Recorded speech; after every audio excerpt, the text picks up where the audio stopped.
اسی کے ساتھ ساتھ جو ایک اور ہمیں سوال آیا وہ یہ تھا کہ قرض سے نجات کا بھی انہیں وظیفہ بتایا جائے. اکثر ایسا ہوتا ہے کہ کچھ لوگ مقروض ہو جاتے ہیں اور اس طرح سے قرض میں ڈوب جاتے ہیں کہ وہ قرض اتر نہیں پا رہا ہوتا, تو قرض سے نجات کا کیا وظیفہ ہوگا؟ اس کی بھی بہت سارے وظائف ہیں. وہی بات کروں گی کہ لوگوں نے یہی ڈیمانڈ کی کہ مختصر سے مختصر ہو جائیں وظائف, تو ایسا مختصر کوشش کروں گی کہ وہ بتاؤں کہ آپ لوگوں کو اس کے لیے اسپیشل کوئی تمہید نہ باندھنی پڑے, اسپیشل کوئی محفل نہ جمانی پڑے کہ ہم یہ کر دیں تو وہ ہو جائے گا. اس کے لیے بہت آسان عمل یہ ہے, جناب رسول خدا کا فرمان ہے کہ جب تم کھانا کھانے لگو, کھانا کھانے سے پہلے بھی وضو کر لو, اور کھانا جب تم ختم کرو کھانا کھانے کے بعد بھی وضو کر لو.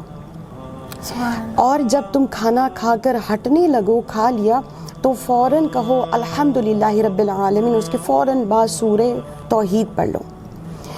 معصوم کا فرمان ہے کہ اگر تم فقیر ہوگے تو تم بادشاہ بن جاؤ گے. سبحان اللہ, سبحان اللہ. اگر تم مقروض ہوگے تو تمہارا قرض کیسے ادا ہوگا؟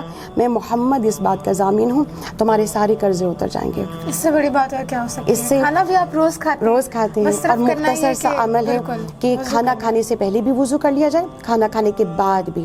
کھانا کھانے سے وضو باطل نہیں ہوتا مگر برکت پڑ جاتی ہے, قرضہ اتر جاتا ہے.